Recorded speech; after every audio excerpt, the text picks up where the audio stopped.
ho wala afienyi miafanu kwala kula anyasalao alabnya wezova evonyigba TV ka epoga ato minute bla eto tu agbanya jin adrafa ngaka ada gbelefa akpe eve bla evevo adam alaba gampupo adebe zukomanya jona ado niagbo langodo nyama na selekpa nya juma be avedakpa asicha nyonu ogbe asitepa ike wo adonawo kude gapopo bla evevo na ikanya 24-hour economy per asidodo ike wo adobe wa atude afimanu yewo biabe wa ade aide fia jame alabena asi yile fuma fifia me le dedina yewo na maka hanya selagbe ha fa enya juma ba vota nto majikpola bubuto James Gunu yidalen kude kaji asisaji chidodo fa agbofufuanu ba wa ade chi sogbode na namfa amuyame de atiakwame ye wa ade chidodo ji akpoto le kata ntwaume na maka hanya selagbe ha fa enya juma ba Ghana Medical Trust Fund nye Ghana Dukwapa atika wakakade di gadopwa labedemtu fia yokata la Ghana Dukome godu bewa akpe aside pekpedenu nana amayo nu dolele sesao le famahenu le ntwaume abamye pe nyasala kpele nu kola aya kpe bubwadowe adum ya gbole egbepe nyala joma kanya maile egbepe nyala jokonvana minyankwenye Imanola Noelen Jineko.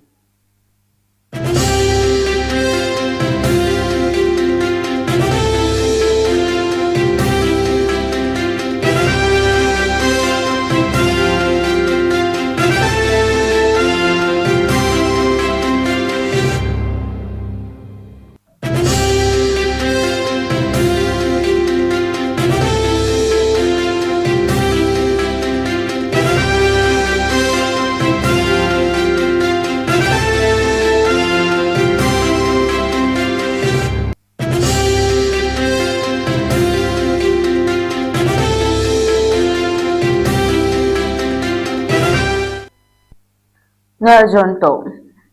asichanyo no ple vedakpa ntome nola yo le akati jehe ntome egbe tefayi didudwa do be wa awo gapopo bla evevo na pe ganya ope asia ikenya 24-hour economy dodo ike tikopola edo anya obe yoma lode tefama jibe noa ado asia de afima alebe wole jidan ona diduduma ga obe wa ade nanafa asia wa ade akoide fia juame alebe yi na amayiwo no chitra chimde dodonwa wo eto agbana yiwo di wo efron wo bedasi yiwo doda ntoma jikpola ga lade asi alebe amayiwo po nu le chitra chichama wo eglobe nonomayiwo le asi yi le fifia nua menyu yikemede yodio alebe nyataka wo ade fia be asichala wo eglobe asiawo pe ho me enyo ade yodi ne ma aye ti le dodomcho na na pe ho yome na ti da egban yo pe nudra nu kata ayo gban yo pe ndron ndonio fi ke yo fo na yo pe agbon ko na do ha ti egana de afima alebe wo ayidi wo yidi ede me ha be yo pe asia to egbe alegbegbe fun yike enabe yo avuple edawo le asiame egbe siagbe alebe asichanyomu wo pe wo egblokpe be dopa veviwo kata ebu alebe afoji depe adeke mele nenepe asiame ta yo hia nenepe afoji depe deka Yamaka akadi ha mele asiamo yikena be yopana kaba ha na nyebe opo gatoko yo edzenamo yikena de apama alebe amabubu yo ha no afuma globe zopa anima no manota jodala otua tu no yo didem raoyi ale be nutoametɔwo katã wo do adanu be ne woaɖe nene ƒe asi nye gaƒoƒo bla evevɔ ene ƒe nudzraƒea ayi ɖe Aveɖakpa yi edzia wo gagblɔ be nene ƒe asia ado alɔ asitsala suetɔwo ye wole bibiam tso nutɔamedzikpɔla kple sewɔtakpekpea gbɔ be woatrɔ nene ƒe nyametutua eye woatu dɔwɔƒea alo nene ƒe asitsaƒe yi ke nye 24-hour economy ƒe asitsaƒea ɖe fiadua me yi ke ana be xɔtuɖanu yi ke le fi ma xoxoa woakpe ɖe yewo ŋu be yewo hã yewoata adzra ŋu ale be míase woƒe enumenyawo.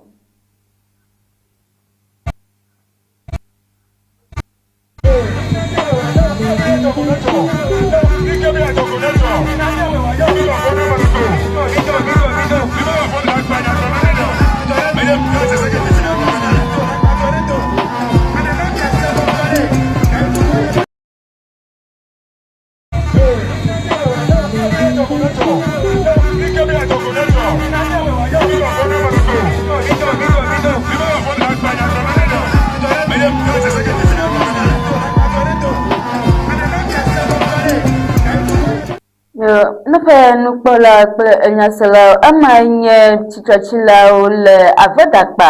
ku ɖe 24-hour economy ƒe asia nu. Amakɔ ge ɖe miadzɔ bubu dzi na mia Ghana dukɔa ƒe atikewɔwɔ ƒe kakaɖedzi ga dɔwɔƒe le biabiam tso dekɔnu ƒe fia yiwo le dukɔa me godoo gbɔ be woakpe asi ɖe ɖoɖoa nu ale be nyatawakawo eɖi fia be nudzɔdzɔa edzɔ nyitsɔ fi ɖe adinua ƒe ŋkeke etɔa gbe eye atikewɔwɔ kakaɖedzi ga dɔwɔƒea ƒe dɔdzikpɔla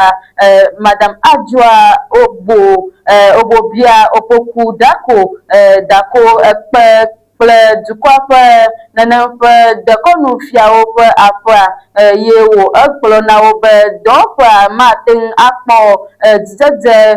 kple dziɖuɖua ƒe kpekpeɖeŋu ɖeɖe ko ta yewo hiã be fiawo na aza woƒe ŋusẽkpɔɖamedzi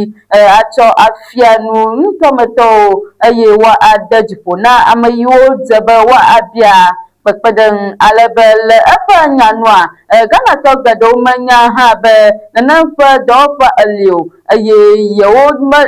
ɖe eme be ame bubuwo mese yewo ɖe eme hã be ame bubuwo mese nene ƒe dɔwɔƒea ŋkɔ kpɔ yewo menya ɖeke viɖe kpɔkpɔ le eme o alo ale yi woawɔ akpɔ kpekpeɖeŋu gome o ta wo ɖo Ghana wɔwɔ ƒe kakaɖedzi ga be woakpe ɖe ame yiwo le dɔléle yiwo nɔ anyi didia nu gake nyanyanana ƒe anyimanɔmanɔ ta na be dɔnɔ geɖewo gale adzɔge ale be egblɔ kpee be dekɔnu fiawo ka ɖe woƒe amewo dzi eye wode bubu wo nu eya ta woƒe gbe ate ŋu ana tɔtrɔ gã aɖe na ava nutoawo me ye wo eɖe egblɔ le kpekpemea dekɔnufia aɖewo bia nya tso ɣeyiɣi didi yi ke ɖoɖowɔɖia axɔ nu eye wo etsi dzi ɖe mamake ƒe ɖoɖowɔɖia nu eye etsɔ kpe ɖe enu eye wo edi be yewoaka ɖe dzi be ɖoɖoa ayi edzi ŋgɔgbe ayi edzi ɖaa yi na be Adjoa Obobia Dako Opoku do woƒe dzimaɖitsitsi wo nu eye wo etɔ te ɖe edi be yewoƒe dɔwɔƒea eli tegbe eye yewoayi edi anɔ du dzi be yewoado alɔ dɔnɔwo katã le Ghana dukɔ me egodo ale be dukɔa ƒe dekɔnufiawo ƒe aƒea ƒe zimenɔla yi ke nye Ɔdiehoho Yawo Jebi evelia edo ŋgbe be aƒea ado alɔ ɖoɖoa yewo eƒoe ɖe efiawo katã nu be woawɔ ɖoɖo ɖe ŋutsuawo me ƒe kpekpewo nu le woƒe ŋutsuawo me ɖekaɖeka be woafia nu woƒe amewo tso Ghana dukɔa ƒe atikewɔwɔ kakaɖedzi ga nu alebe zimenɔla eyi ɖe dzi egblɔ be enye mɔnukpɔkpɔ be ne yewotrɔ gbɔa vevietɔ dudzikpɔlawo katã na awɔ ɖoɖo ɖe kpekpewo nu na yewoƒe ŋutɔme ƒe nuteƒe kpɔkpɔwo na wo alebe woate ŋu ayi dekɔnu ƒe nuwo vovovoawo me aɖe gbeƒã nyanyuia ku ɖe nene ƒe Ghana dukɔa ƒe atikewɔwɔ kakaɖedzi ga nu hena dɔnɔwo katã ƒe dedekpɔkpɔ. Atsɔ age ɖe nene ƒe enyadzɔ bubu dzi na mia ʋukulawo kple ʋuwo ƒe mɔɖegbalẽdɔwɔƒe le nu xlɔm Ghanatɔwo katã tso aʋatso nyateƒeka yiwo le ʋukulawo blem be woahe ga aɖe yi ke amleflawo le ɖoɖom ɖe ɖa wo alebe dukɔa ƒe ʋukulawo kple ʋuwo ƒe agbalẽdɔwɔƒea egblɔ be adzodalawo le SMS gbedeasi alo message yiwo me fehehe ƒe kadodowo le ɖom ɖa eye wole ewɔm abe ɖee wole fehehe xɔm ɖe dɔwɔƒea teƒe ene alebe wo eyi dzi eɖe me be ne amewo zi nene ƒe kadodoa dzia wokplɔa wo yia aʋatso nyateƒeka dzraɖoƒe yiwo bia tso wo si be woaxe nene ƒe dɔwɔƒea ƒe fewo alebe zi geɖea gbedeasi yawo doa ŋugbe be woaɖe asi le nene ƒe egayɔnu alo wo eɖe gatikpɔtɔ alo wogblɔna be fehexea ehiã kpata alebe yina dɔwɔƒea na eme kɔ na Ghana dukɔa katã be gbedeasi yawo metso ʋukula kple ʋuwo ƒe mɔɖegbalẽ dɔwɔƒea gbɔ o eye ʋukulawo ƒe dɔwɔƒea me eɖea ga yi woɖo na amewo dzi kpɔna tɔ ye woɖe egblɔ alebe nenema ke SMS alo gbedeasi nyateƒeka dzraɖoƒewo alo ame ɖe sia ɖe yi gblɔ be yewoɖe fe yiwo dzi ʋukulawo kple ʋuwo ƒe mɔɖegbalẽdɔwɔƒea edzia enye alakpa enya ye eɖe egblɔ hã be ame tafetafelawo alo adzodalawo yi ke nye fraud dɔwɔlawo zã aʋatso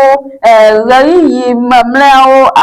kple asiɖeɖe le eganu ƒe ɖoɖowo tsɔ ƒoa nya ɖe amewo nu be woaxe efea kaba hevɔa womelea ŋku ɖe nene ƒe gbedeasi ke wo eɖo ɖa wo nu ye wo eyi dzi be ʋukulawo kple ʋuwo ƒe mɔɖegbalẽdɔwɔƒea ƒe fehehe ŋutɔŋutɔ gomea internet alo ayiɖɔdzie mɔnu ɖeka koe li yi dzi wo da asi ɖo ye nye Ghana dziɖuɖua ƒe fehehe ƒe nyateƒeka dzraɖoƒe yi dziɖuɖua ŋutɔ da asi ɖoa dzi alebe dɔwɔƒea ƒe nyateƒeka dzraɖoƒe yi dziɖuɖua da asi ɖoe nye DVLA government.gh alebe woakɔ http wo katã akɔ aƒoƒu yenye nu yi ke dziɖuɖua da asi ɖo alebe tsɔ yi dzia dɔwɔƒea eɖo aɖaŋu na dukɔa be woagazi kaɖoɖo yi wo nu ɖikeke le dzi yi nye ame ŋutɔŋutɔ ƒe nyateƒekawo mama alo axe gato nyateƒeka dzraɖoƒewo alo ame bubu aɖeke yi gblɔ be yewole ʋukulawo kple ʋuwo ƒe mɔɖegbalẽ teƒe dzi o alebe dɔwɔƒe eyi dzi ɖo aɖaŋu na ʋukulawo be woaɖo ŋɖo nenema ke hã woakpɔ nene ƒe gbedeasi yi ke wo eɖo ɖa wo hafi wa adze gadodo adoda nana fa amayo alabe do fa glo ha be nyata ka de sia de di wa ato alo de sia de ka wa nu wa akadwa wa agada yoji alaba kukula fa do fa biacho amasia magbobe no hona na fa ala tagbada si yawa wa agada yopa do fa ayika lawpa aloje yika nanama ka ha wa agada saji pola odi ka do fa glo ha be yoga adwe klipa be yawa po dukwa ta cho numa jadi wo me aye yawa ayi adi apo egbo be bukula o ple vuo pe mode gbale do pa do na o kata ple fa ha o tomo yo monu nyi oji ple de no na bukula o le gana tu koma godu ala mya se o pe anumanya o. Beware of fake DVLA messages. Scammers are getting creative, sending text or emails that look just like official DVLA communication. Don't fall for messages asking for your driver's license details or payment information. DVLA will never ask for your password or bank details through text, email, or social media. Always double check the source before clicking any link or sharing personal information. Stay alert, stay informed. DVLA, your safety, our concern. Actually, enya jabu bujina nepe enya salakpe mpola o ajodala yoto tu je muamani dola de di le lasibi le gen ntome nito fida dini afen kaka eto agbe domato de ka trauma gbe kala gana pobito fe do pa nyanwa wo edajibe ntu eve yo no moto di wo eto muamani dola yi ayi ma wo no hukum to apa doma yina de apame ple Ghana cedi akpe alafa de kabla en le akete meni alebe wo edeme be nanamfa ntua wo yiwo no nya ajodala wo eje tudada efo ebua gome nanama kai wo yina be wo egble efo dusi me pe taya ple ngogbe ya popope ahwe hafi wo acho na fa ga kotokwa heje agbagba yowa asiga ka manya ba da ko nujala alongo manidola ya da sile na fa ga nube no kojo matin anatata povito ademe be adatu adudalawo dumato de ka ayime wo no alagba jamba yowa asi pe na fa ga aye na fa adudala ya trauma gbele defa alabe ntu avalia etin si gaka ato apetia yi kem ga sidi akpe alafa de kabla na dadi hafi etin sijo alabe amagbe pobito ba hogala katanka muamani dola ntwa maho abi adakale amatisa zamo alabe nyata kawo edefia be ayi pobito ka Povito kaka Amerika wo datua nua wo apo atui wo cho jamadi yinye AK47 magazine of yum tu bla ato atole na maka tupa wi de kebubuo ga yi fa homa de Ghana cedi akpe eton Samsung pe kapomo na maka ha wo ga po duma vinya fa agbale viole enu alebe povito adama be agbale bia ede fia be apa nkonye innocent elemuwa akachuke yika enye ntuvia pe nko ikanya amengba aleba wo adama be ahofa bla enevo ade ye wo aho ka povito for AK47 pe etu fufuru aton kple etu ƒuƒlu eve hã etso afi wo edatu amale alebe wo etsɔ adzodala ƒe ŋutilã kukua eyi ɖe kpovitɔ ƒe amekukudzraɖoƒea be woawɔ dodokpɔ nɛ eye woade dzesi ame yi tutu wo enye alebe ge ŋutɔ me kpovitɔ ƒe dɔwɔƒea le nyanya nam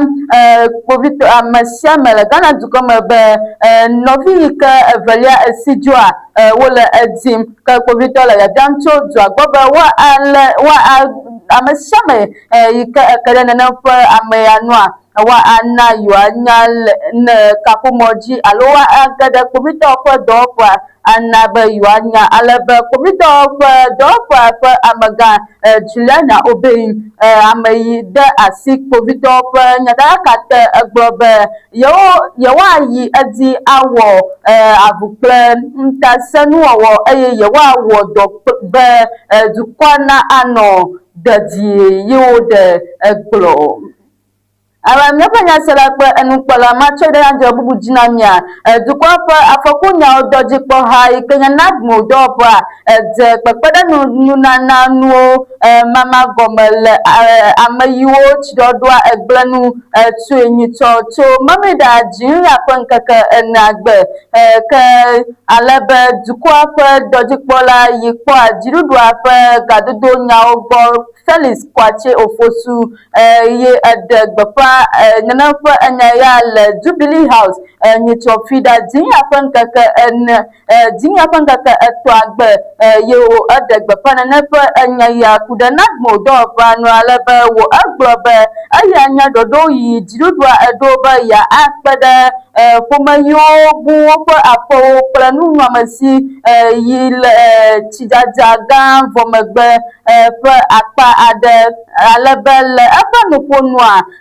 tsiɖɔɖoa na amewo eku eye wo ezi ame geɖe dzi be woado le woƒe aƒewo me eye wo egblẽ nunɔamesiwo dome vevietɔ le ge ŋutɔ me ye wo eɖe egblɔ alebe eɖe eme be yewodo ɖo nu yiwo woazã kpata dometɔ aɖewo ɖo ɖa ŋuto aɖewo me yi ke tsia egblẽ nu le gake yewo gale nu bubuwo ɖo ge aɖo ɖa ŋuto susuewo me yi ke le efu kpem to nenem ƒe etsidɔdɔ yame ye wo ete gbe ɖe edzi be dziɖuɖua ɖoe kplikpaa be ya akpɔ egbɔ be ame sia ame yi etsia ɖe funa na axɔ kpekpeɖeŋu yi wòhiã eyi me wogale hayahaya dɔ dzi alebe woakpɔ kpɔ be dedienɔnɔ le dukɔ me. Ke aƒetɔ Kwatse Ofosu Felix bia tso dukɔmeviwo hã gbɔ be woawɔ dɔ kple ƒuƒoƒo yiwo kpɔa nudzɔdzɔ kpatawo gbɔ eye woawɔ ɖe dedienɔnɔ ŋuti aɖaŋuɖoɖo katã dzi ye wo gagblɔ be eyi wole afɔku ya me toma ye wole be yewoade dziƒo na dukɔmeviwo katã be woanɔ ŋdzɔ awɔ ɖe dedienɔnɔ ŋuti nuxlẽamewo dzi eye woaƒo nu nenye be nudzɔdzɔ kpata aɖewo domo ɖa le nutoawo me ye woga egblɔ kpli be dukɔkplɔla John Dramani Mahama yi ƒe dziɖuɖua ma adzudzɔ va se ɖe esime ƒome ɖe sia ɖe yi ʋu le woƒe aƒewo me na akpɔ teƒe anɔ eye woagbugbɔ nuto ɖe sia ɖe aɖo anyi eye woana nutoawo na ase nu be woate ŋu adze ŋgɔ afɔku yiwo adomo ɖa le etsɔ me alebe tsidzadza gã yi dza le ŋkeke ʋɛ yiwo va yi mea na tsiɖɔɖɔ yi keke ta le ge ŋutɔ me ƒe akpa aɖewo yi ƒe afɔkua na ame yiwo bu woƒe agbe ame ɖewo hã wo bu woƒe agbe nenema ke ame ɖewo hã woʋu le woƒe aƒewo me eye wo egblẽ amewo ƒe nunɔamesi geɖe vevie alebe xɔnamehawo kple kpekpeɖeŋuhawo gale dɔ wɔm kplikpli le anyigbawo dzi be yewoakpe ɖe ame yiwo tia eɖe fu na aha atsɔ nuzazãwo ayi afi wòhiã le wu. Macho de nya jawu budinamia chidodo do wowo de akome le senu le vota ntome alaba bubuto James Gunu nya vota ntome dikpola yi teƒe kple bubuto Wisdom Sade yi nya dudikpɔƒea ƒe dɔdzikpɔla gã na kata ŋutɔame kpakple mɔɖaŋudɔwɔlawo kple eŋutinunyala bubuwo be menyatakawo eɖe fia be wo katã woƒo ƒu be yewoalé ŋku ɖe dɔ vevi yiwo wo eɖo be woati tsiɖɔɖɔa nu alebe woƒe sasrakpɔa ɖe fia kɔtɔe be dziɖuɖua le vevie dom nu be le tsiɖɔɖɔ ƒe kuxiawo gbɔ kpɔkpɔ kaba me to mɔɖaŋudɔ yi mɔɖaŋudɔ ƒe nunya zaza me eye wo dɔ vevitɔ yi wɔm wole nye kedzi azizadzi tsiɖɔɖɔ ƒe agboa ʋuʋu le nenem ƒe ŋuɖɔɖɔ ɖo me alebe nenem ƒe ƒuƒoƒoa le tsia ɖem vivivi le tagba me alebe woate ŋu age ɖe atsiaƒua me le dedie wole eya wɔm le mɔ yi dzi woakpɔ ŋusẽɖoa nu alebe kuxi aɖeke ma anɔ anyi o eye wo eɖe me be ne etsi yi le tagba me ɖiɖia ate ŋu ana be nenem ƒe nutovovowo me tsiɖɔɖɔ le nutovovowo me aɖiɖi akpɔtɔ yi ke akpe ɖe nutoametɔwo ŋu. Alebe wo eɖo ɖoɖo sia be woatsɔ akpɔ ame ƒe agbe kple nuvevesiwo ta le nuto yiwo me wògblẽ nu le alebe wo yi dzi ɖem be ne woɖe asi le tsia nu dogoa tsiɖɔɖɔa geɖe ƒe afɔku ma anɔ eme o eye ame yiwo le nuto yiwo me tsia gblẽ nu lea ƒoxlã keta akpɔ viɖe tso nenem ƒe afɔɖeɖe ya yiwo wɔ kaba ƒe alebe tsiɖɔɖɔ ƒe agbo ya ƒe ʋuʋua anye nenem ƒe ɖoɖo gã aɖe yi ke woawɔ be woatsɔ akpɔ tsiɖɔɖɔ yiwo dzɔna ɣeyiɣi aɖewo me gbɔ le vota ŋutɔme ƒe aƒuta ƒe akpa aɖewo alebe mɔɖaŋudɔwɔlawo ƒe ƒuƒoƒowo le ŋku lém ɖe dɔ bliboa nu nyuie be woakpɔ egbɔ be nu sia nu le dedie eye wole dɔ wɔm nyuie eyi dɔa le edzi yima dziɖuɖumegãwo kple eŋutinunyalawo le biabiam tso dua metɔwo gbɔ be woanɔ ŋdzɔ eye woawɔ ɖe dedienɔnɔ ŋuti aɖaŋuɖoɖo yiwo katã tso nutoa me dziɖuɖumegãwo gbɔ dzi eye woayi edzi be ƒuƒoƒoa dɔwɔwɔ le dziɖuɖu mɔɖaŋudɔwɔlawo kple nyadzɔgblɔlawo ƒe mɔnu domi yi nye nuvevitɔ yi ke ana be tsiɖɔɖɔ dzi aɖe akpɔtɔ le Ghana dukɔ me yi ke ana nyanya dua blibo anya yi ke ana be mía katã míakpɔ dedienɔnɔ le dukɔ me. Mabɔ geɖe gbetaɖewo dzi na mia, Nigeria ɖe gbeƒã ɖoɖo yi wo ewɔ be yewoaɖi ƒe hetso South Africa dukɔ gbɔ na dukɔmevi yiwo gblẽ woƒe nunɔmesiwo kple dɔwɔƒewo ɖi le eyi wo esi le tsitretsitsi ɖe ʋuʋulawo nu nyitsua megbe alebe dutanyawo dɔdzikpɔha ƒe nyanuɖela Kemibi Imomo Timi ebiemfa eɖo kpe edzi na BBC nyadzɔdɔwɔƒea be le kuɖegbe be woafɔ nya ɖe te le ɖoƒe kɔkɔtɔ kekeake le dziɖuɖua eveawo dome alebe South Africa ƒe amegã teƒenɔla Alexander Ajayi egblɔ le Bladagbe le Nigeria dziɖuɖumegãwo dze asitsanyawo ʋuwo kple nunɔamesi bubu yiwo ame yiwo trɔ gbɔ va aƒea wo gblẽ ɖia ŋuti ŋɔŋlɔ ɖi wɔwɔ gɔme alebe le ame geɖe yiwo woɖe le aƒea me gomea nu yiwo bua enye ame ŋutɔŋutɔ tɔ nenema ke ŋutsu aɖe yi ke woyɔ be Wilson Odzodero yi xɔ ƒe 32 zã ƒewo kloe tsɔ tu eƒe awudzraƒe aɖe ɖe Centurion kple Gauteng alebe eyi wònɔ vɔvɔm na eƒe dedinɔnɔ ta eɖe asi le nunɔamesiwo katã nu eye eɖe nenem ƒe nunɔamesiwo katã wo eƒe ega ede homea ede rand 600 yi ade $975 gakpɔtɔ le yeƒe fiase me ye nye nu yi ke le South Africa dukɔ me alebe eƒe South Africa nɔnɔ ŋuti nuŋlɔɖiwo alo agbalẽvia me gava le game dzi o yi ke mete ŋu wɔ bubu o ya tae wo le be wòadzo le edua me egblɔ na BBC nyadzɔdɔwɔƒea hã be yegblẽ nu sia nu ɖe aƒeme yeƒe awu kple nu ɖe sia ɖe alebe xaxa ya ekplɔ kɔsiɖa geɖe ƒe tsitretsitsi ɖe South Africa be woawɔ afɔɖeɖe sesẽwo ɖe ʋuʋu yi mele senu anu ye ƒuƒoƒowo na dzinu ade ƒe ŋkeke 30 yi nye ɣeyiɣi mamlɛtɔa na amedzro yiwo le South Africa dukɔ me be woadzo le dukɔ me yi ke na wo kakra nya be azɔlizɔzɔ anɔ dzi le dukɔ me yi ke wo dometɔ aɖewo va trɔ zu ŋutasenuwɔwɔ ke South Africa dukɔa ƒe kpovitɔwo kanyata be wolé ame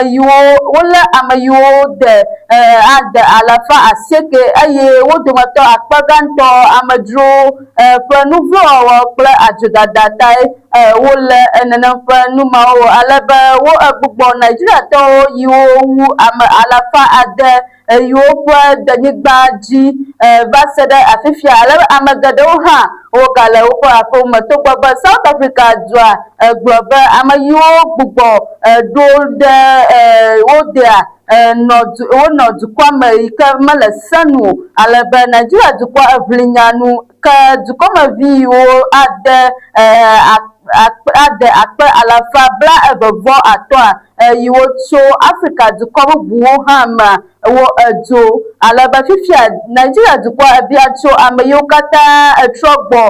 si be woana nunɔamesi yiwo wogblẽ ɖe nenem ƒe South Africa dukɔ me woaŋlɔ nenem ƒe nu yiwo dzi tsitotsito alebe nenema ke South Africa ƒe dutanyawo gbɔkpɔ ha ƒe nyanuɖela Crispin Firi gblɔ na BBC nyadzɔdɔwɔlawo ƒe dɔwɔƒea be woate ŋu ada ƒe nya yiwo wogblɔ na gaglãgbea akpɔ be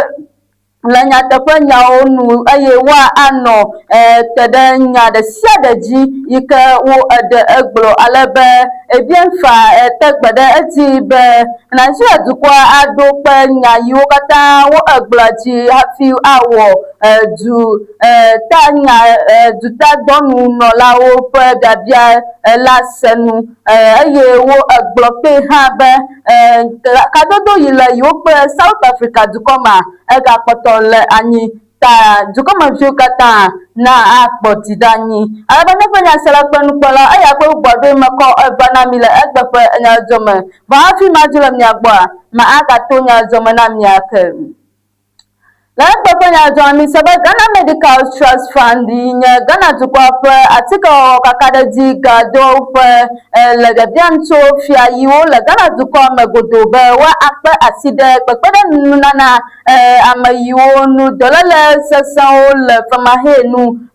le nutoawo me nenema ke hã mi se egbe hã ƒe nyadzɔme be ʋukulawo kple ʋuwo ƒe mɔɖegbalẽdɔwɔƒea exlɔ̃ nu Ghanatɔwo katã be woaŋe aɖaba aku SMS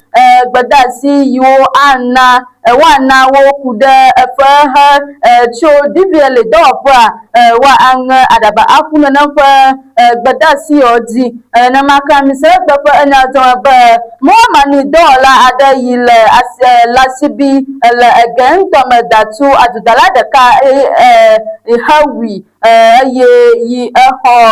na fa gaika adudala adoba yo holasi kanya akpa alafa de ka bo AK-47 kanya atupa tuadewo ayi antwa adi nyitofida jiu yaba nkaka atwagba divo magba ana banya sala kle enupola ayakwa bugwadowe adom nyagbola agbapa enya joma kanya mayeko agbapa nya joma na minyanko nye Emmanuela Nolen Jineku Mihofenyi